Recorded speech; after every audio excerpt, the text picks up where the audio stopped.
En Pasión por el Discurso tenemos a Evaristo Pérez Suárez para revisar toda esa historia relacionada con la aparición del petróleo en Venezuela, aquel sacudimiento que se produce con la explosión que significaron los Barrosos II.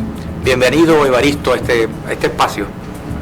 Muchas gracias, Orlando. Aprovecho para saludar al Pasión por el Discurso, donde estuve hace años haciendo un programa de gaita y por el Premio Nacional de Periodismo, bien merecido, que obtuviste, que además tiene mérito propio, antecedentes importantes y aportes de investigación que todos admiramos. Bueno, en el tema petrolero, un tema recurrente, fundamental, de 2 siglos de república, siglo y medio por lo menos, está tiznado de petróleo. E incluso los antecedentes en las crónicas de Indias nos remontan al siglo XVI. Aníbal Martínez, varios investigadores han generado una bibliografía importante. Conocemos autores vinculados a la investigación económica, profesor Gastón Parra, Luzardo, a quien admiramos, respetamos, profesor Francisco Mieres, Carlos Mendoza Potelá, de manera que hay una bibliografía importante, la cultura del petróleo por Rodolfo Quintero, pero no solo eso, hay una historia no contada desde el Zulia, Estado protagónico. Las referencias del siglo XVI tienen que ver con una solicitud de la reina Isabel, que pidió en 1536 que le enviasen de aquello lo más que pudierais, vozmando, en voz imperativa como siempre, ¿no? Eso le llegó en 1539, pero no fue del Zulia, fue de Cubagua. Sin embargo, los registros de varios textos publicados en Zaragoza, por ejemplo, González Fernández de Oviedo, registra el término mene en una indagación por las zonas cenagosas de la costa oriental del lago. Y dice que los indios llaman mene, se refiere a un líquido, brea o pez derretida. Esas exploraciones que datan de aquella época, luego, ya cuando nos constituimos en república, tiene una serie de los llamados artistas viajeros, investigadores científicos, y aparece uno en la historia de la fotografía del Zulia que se llama Camille Ferrand.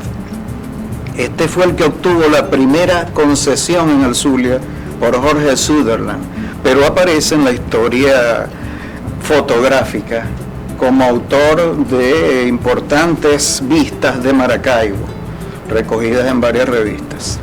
Evaristo, para 1922 ya hay una historia del petróleo en Venezuela y en Zulia. Ya ha sucedido lo del Sumaque 1 e incluso en Venezuela había una ley de petróleo. Sí, pero ya aquel acontecimiento de los Barrosos va a introducir un cambio fundamental en esta historia de producción petrolera. Bueno, el inicio de la producción de lo que algunos llaman bitúmenes, elementos asfálticos, fue el lago de Guanoco, en Oriente, entre el estado Sucre y Monagas. Ese fue el que generó el problema de bloqueo de las costas venezolanas en 1902-3.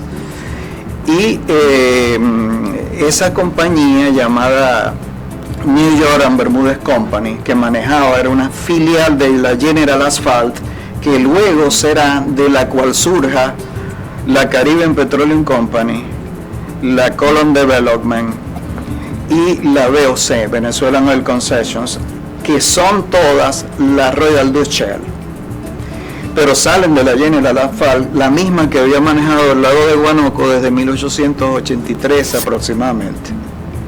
la disputa por el lago de Guanoco, el lago de asfalto más grande del mundo, que está aquí, el segundo es el lago de Brea en Trinidad. Esa disputa generó ese bloqueo y propició la salida 4 o 5 años más tarde de Cipriano Castro. Recordemos aquello. Ese antecedente se puede vincular a otros alemanes que exploraron el Zulia y que tenían la data. Cuando se inicia la explotación petrolera, el geólogo líder, que es Ralph Arnold, viene de Trinidad. Había hecho descubrimientos importantísimos en California y es el que logra el punto exacto del sumaque. Ralph Arnold y su equipo. Hay fotografías de él en el puerto de Maracaibo con 36 geólogos. En 1911-12, pero ya desde 1901 están explorando las minas de Inciarte. Hay un depósito de asfalto en las minas de Inciarte por Perijá. En fin, hay varios menes o brotes en la sierra de Perijá, en el Zulia, en distintos lugares. Y Ralph Arnold determina el lugar exacto de el sumaque en el Cerro La Estrella. Bueno, no se llamaba así. En ese campo, al cual acceden por Trujillo, por el río Motatán, se ubica y Ralph Arnold vende por $10 millones la investigación geológica a Marcus Samuels y a Henry Deterding, que son los grandes capitalistas de la Royal Dutch Shell. Y ellos entonces, a través de la Caribbean Petroleum Company, la Venezuelan Oil Concessions, y luego al sur del lago, los campos del sur del lago, la Colon Development, inician la explotación petrolera en Venezuela, los capitales anglo-holandeses, porque la Shell es anglo-holandesa, antes que los capitales de Rockefeller.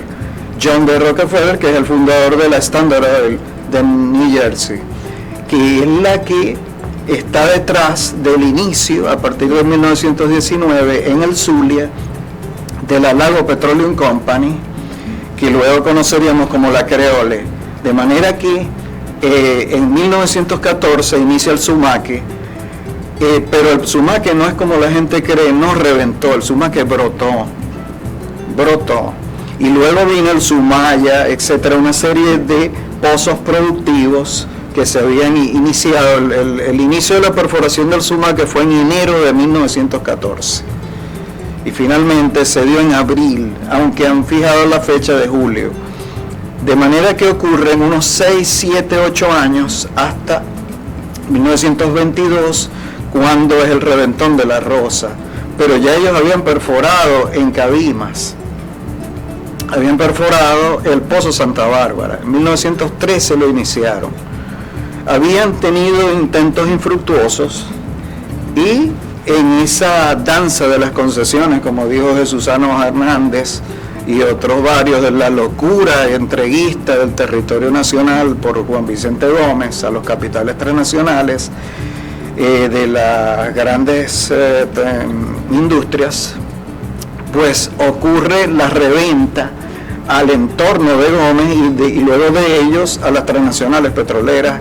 Hay un personaje fundamental que se apoderaría de los terrenos de Cabimas, que era Antonio Aranguren.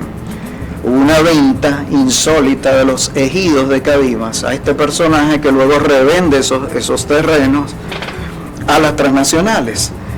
El reventón se da a partir del 14 de diciembre de 1922, pero se había perforado desde el año anterior, septiembre, octubre, noviembre. Lo dejaron, volvieron en diciembre,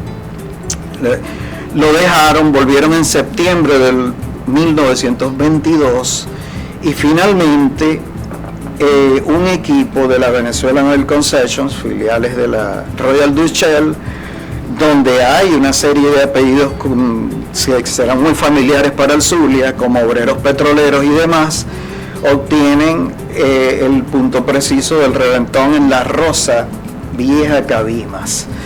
100.000 barriles diarios brotaron. Alguna bibliografía indica que 9 días, otras dicen que llegó a 10. Yo logré conocer los archivos y conocer personalmente al profesor Jesús Prieto Soto, profesor Gastón Parra Luzardo, los archivos de Jesús Prieto Soto, los cuales me abrió junto con Javier Fernández, gran amigo, exdirector de Cultura de la UNER, ya fallecido, nos abrió los archivos. Hay entrevistas con dos obreros fundamentales de El Reventón. Esos dos obreros vinieron de Curazao. Samuel Smith era uno y Ángel Llanes era otro. Ellos eran lo que llamaban aceiteros del vapor Progreso, que hacía los viajes, los tránsitos hacia Curazao, luego iban a Nueva York y Europa.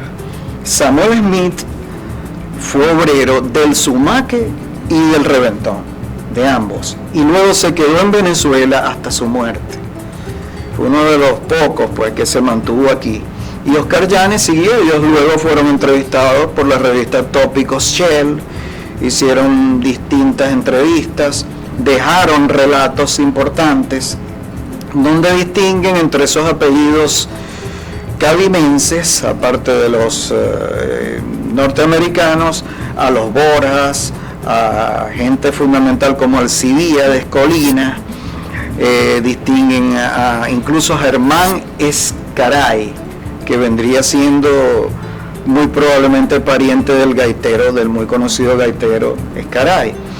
Y así una serie de apellidos, Ochoa, etcétera, de jóvenes que fueron llamados en contingencia para detener la barbaridad de la laguna inmensa que se hizo entre el Cardonal y todas las zonas aledañas al Pozo.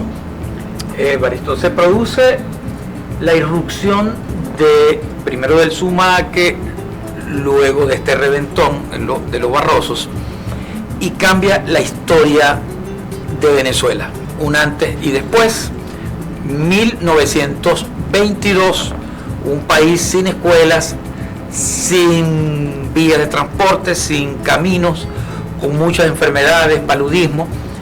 Comienza el tránsito de otro país y aparecen algunas voces que hacen muchas advertencias, poetas, escritores. Encontramos la poesía de Ismael Urdaneta, sí, que de algún modo planta cara, denuncia, ¿no?, lo que está ocurriendo con la contaminación del lago de Maracaibo, y empieza la novela Mene, por ejemplo, de Ramón Díaz Sánchez. Todo esto está ocurriendo y hay todo un debate en el país en relación a cómo aprovechar el petróleo, pero también criticando o advirtiendo sobre las consecuencias de la cultura que se genera desde el petróleo. Sí, correcto. Hay una historia poco conocida en, digamos, la noción sobre cultura petrolera que se tiene desde Caracas. Yo, por ejemplo, creo que si hay un rescate de la industria petrolera debe tener en cuenta el detritus terrible que hay en La Rosa y en Cabima y en todas esas orillas. Esa historia no contada tiene a personajes fundamentales, no solo Ramón Díaz Sánchez, autor de Mene. Bueno, Piedrahíta era un médico colombiano que hizo una novela previamente y era un tipo interesantísimo, que se comprometió incluso con las durezas del trabajador. Pero hay una bibliografía fundamental y hay dos textos poéticos que para mí son cruciales, porque uno es el que anuncia el tema que hoy pudiéramos llamar ecológico en Venezuela, que es Ismael Urdaneta, La agonía del Alcatraz. Siento las marejadas de cuanto se mueven detrás, decía también el presidente del Zulia, Pérez Soto. Y Ismael Urdaneta decía: las Standard Oil del planeta se sirven ahora como una mayonesa homicida, refiriéndose a la muerte del buchón. Y el buchón, la agonía del Alcatraz, también es fundamental para referir, en poemas de la Musa Libre también hay que referirlo, los textos pioneros de la poesía ambientalista, ecológica en Venezuela. No solo esa, está el Monitor Petrolero, está el poema Oro Rojo de Udón Pérez, en donde dice: los amos, manojo de lacras, obrero infeliz, y no romperá. ¿Dónde está el olifante que anuncia la huelga? Dijo Udón, que se reunía, no solo en la Zulianita, se reunía en el bar Lutecia con Ramón Díaz Sánchez, eran muy amigos. Recordemos que no había televisión, no había radio, y ellos eran importantes voces, hasta cierto punto eran agitadores. Anunció la huelga. En 1926 fue el poema La agonía de Alcatraz, poemas de la Musa Libre de Ismael Urdaneta. Y el poema Oro Rojo, porque Ramón Díaz Sánchez indica que el afán y la noción de esta varaunda petrolera que acudía a los malecones generó una enfermedad indómita, pues, en Udón Pérez, hasta el punto que quedó paralítico. Y el sufriente poema Oro Rojo expresa: y no romperás estos yugos, donde el olifante que anuncia la huelga. Luego él describe todo lo que hace el obrero y hace una metáfora con una dama que se llama Patria. Patria se enfrenta a un músico que la quiere violar. Ella prende un fósforo en el entorno de un pozo petrolero y se inmola con él cuando él la trata de violar. Por supuesto, es la soberanía, es la metáfora de la soberanía, y es una dama además. Patria la rosa viene siendo. Entonces, el Udón del himno del Zulia es un Udón parnasiano, costumbrista, hasta cierto punto inocuo desde el punto de vista de una posición geopolítica, etc. Pero el Udón de Oro Rojo no. El Udón de Oro Rojo tiene una posición clave, es más, habla de progreso, habla de explotadores, términos que conocía ya y que lo hacen relevante en la historia de la poesía, más allá de lo que se conoce tradicionalmente como Mía cuando ríe, Mía cuando llora, Maracaibo Mía, etcétera, de Udón Pérez. Y al lado de ellos hay una gran cantidad de autores muy importantes, de visitantes, que denuncian a partir de 1923-24 el primer pozo en La Rosa, en el lago, a 1 metro de la orilla, lo explotó la British Equatorial, que luego se la tragaron las grandes transnacionales, que entró en el juego la Gulf, que era la Mene Grande del Company. Allá está el edificio en El Milagro, lo que quedó allí. Yo estudié en el Gonzaga del Milagro y estudié en esos edificios y viví en esos campos la noción de cómo se podía vivir en las casas de las grandes gerencias como estudiante. La Mene Grande vino y operó el kilómetro de la faja, de la franja en el lago. Entonces, ¿cuál era la división? La Shell operaba los territorios, la tierra, pues, y la Standard Oil, la Creole y la Gulf operaban en el lago. De manera que el primer pozo en La Rosa, el primer pozo en el lago, empezó a generar una gran cantidad de referencias bibliográficas, de archivos que están en los archivos del Estado. Prieto Soto recoge una gran cantidad de ellos. La profesora Nilda Bermúdez. La profesora Nilda Bermúdez tiene varias investigaciones importantes acerca del origen de la polución en el lago de Maracaibo. Perdieron su trabajo las lavanderas de orilla. Muchas damas de Cabima, gente popular, vivía de lavar ropa en las orillas, la gente común también, tomaban agua de las orillas. Perdieron esa fuente de proveerse de agua y se generaron los problemas de este tipo en las Cabimas que conocemos. Cabimas vivía del saque de madera, de la Cabima misma, de la resina de Cabima. Eso es importante saberlo, porque antes del reventón y del sumaque, John Bond y otros compraban tierras. John Bond compró prácticamente todas las tierras de Bachaquero y con esa madera hacían los pianos en Suecia y en Noruega, con las maderas duras del Zulia, de manera que de lo que se vivía allí, John Dalorzo, etcétera, vivían del saque de madera en Cabimas, de la resina, de la cría y de la pesca, antes de que viniera la sangre de las máquinas, porque el mundo de la era industrial petrolera, del maquinismo industrial petrolero, no puede vivir sin la sangre de las máquinas, y eso está en estas entrañas en el Zulia. Evaristo, estamos en 2022, ya entramos en la etapa final de este programa, en nuestro canal de YouTube Pasión por el Discurso. 2022, todo lo que ha significado esta historia del petróleo en Venezuela, todo el progreso entre comillas para el país, generó la llamada cultura, el rentismo como cultura. El petróleo permitió la transformación del país desde el punto de vista físico, pero generó también una cultura de dependencia y la transformación de un país que se aleja de la tierra, de su condición, de su vocación agrícola. ¿Qué se puede hacer ahora? ¿Qué tenemos que decirle a los niños y niñas?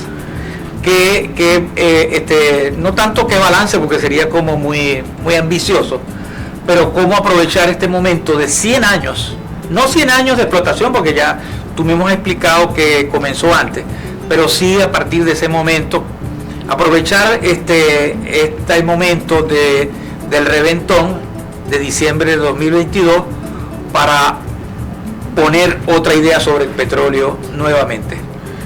Bueno, varios personajes que podemos mencionar anunciaron la necesidad de utilizar los recursos que se usufructuaban, se obtenían para los asuntos agrícolas.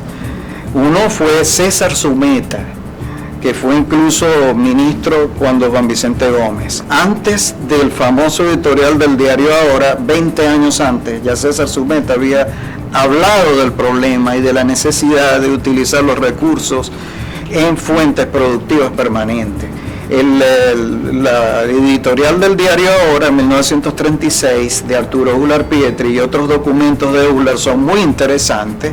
También Adriani, Alberto Adriani, pero el autor de la frase es Uhlar, definitivamente. El autor de la frase "sembrar el petróleo", que es la que sale en ese editorial del diario Ahora, es de Uhlar.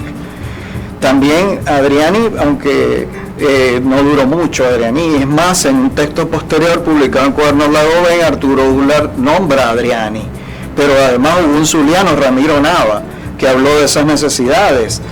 Y estos poetas que estamos nombrando, Ismael Urdaneta, que eran intelectuales, Rubén Pérez, incluso la primera pintura de tema petrolero en Venezuela es de Julio Bárraga, quien se asombra y hace El incendio de la Rosa, una gran obra plástica que como curador, permiso, la mostramos en esta exposición en el MAC-Sur en el 2001.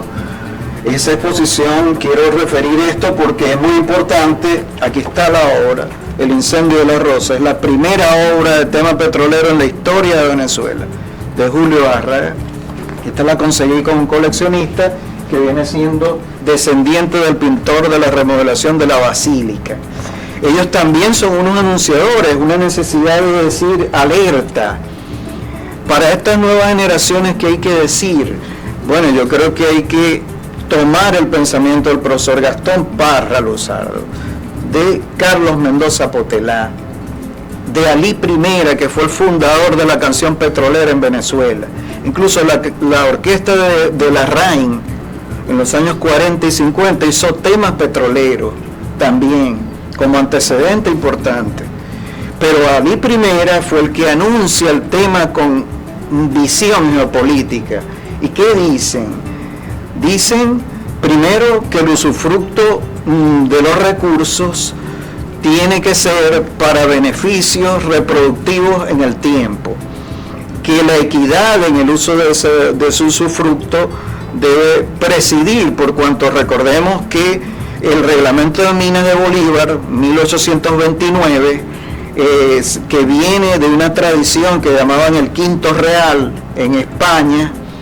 Bolívar retoma esa tradición de la regalía, que es aproximadamente un sexto del beneficio, lo que llaman el royalty los ingleses. Eso tiene que ser utilizado directamente por el Estado. Y hay ejemplos que colocan estos profesores, Mieres, Potelá.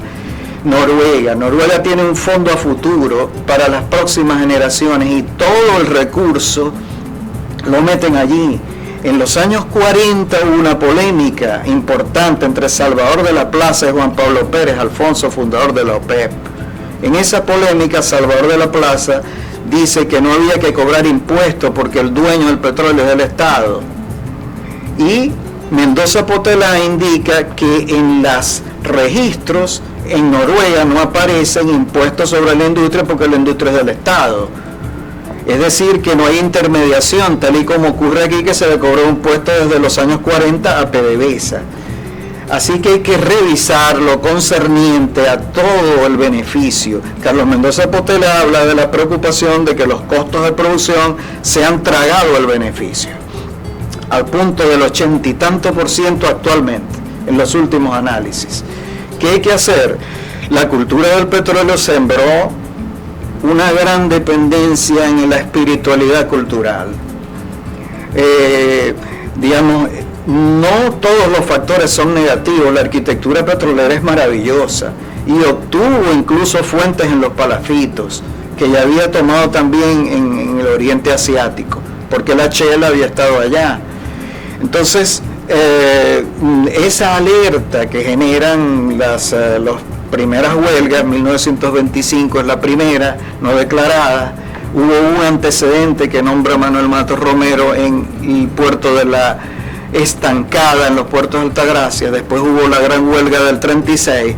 Todas esas luchas obreras le dan al Zulia la importancia nacional de exigir a 100 años del reventón de Cabimas, primero, un trato ambientalista adecuado.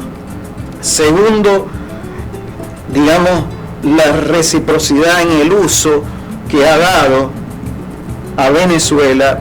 Recordemos que en este libro, el ingeniero Humberto Pérez, más de 40 años en PDVSA, indica las cifras. 70.000 millones de barriles ha producido Venezuela. De allí aproximadamente 45.000 millones son del Zulia, producidos en el Zulia. ¿Y cuál es el resultado de eso? El propósito es, entonces, ya que se desarrolló una industria metalmecánica importante, que no nos dejen cero, ya que hay unos campos fértiles y unas tierras inigualables, porque éramos además entre el segundo y tercer productor mundial de café cuando irrumpe el petróleo, y en la independencia éramos el primer productor mundial de cacao. Entonces esa misma industria puede apalancar a través de la agroingeniería la fertilidad de nuestras tierras y producir los bienes alimentarios que se requieren primariamente para el desarrollo económico. Luego están los aportes hechos por las grandes luchas petroleras de nuestros obreros. Hay grandes desarrollos, porque los primeros desarrollos en agua de la explotación fueron en California y aquí. La Gulf se llama así porque empezó en el Golfo de México, o sea, la Menegrande, la Gulf. La Creole hoy viene siendo la Móvil. De manera que el Zulia está en la historia petrolera del mundo. Venezuela fue más de 60 años primer productor, entre 50 y 60 años primer productor petrolero del mundo. Y el ingeniero Humberto Pérez, que era además de proyectos mayores y nómina mayor en PDVSA, indica en ese libro que hay más de 25 mil millones de barriles en el lago, sin hablar del entorno de Campo Boscán, La Paz, etc. Ese asentamiento hace una incógnita de por qué se fueron a generar desde cero una producción en la faja del Orinoco, y le da al Zulia, a mi juicio, Orlando, la potestad para exigir voz en esa noción que debe tener la juventud del futuro cultural y económico de la nación. Llegamos al final de esta edición de Pasión por el Discurso. Agradecemos la participación de Evaristo Pérez Suárez. Gracias, Orlando. Este es un tema sobre el cual tenemos que seguir conversando y ofreciendo nuevas ideas, porque sin duda alguna cruza toda la historia y toda la suerte venezolana, que es la historia nuestra.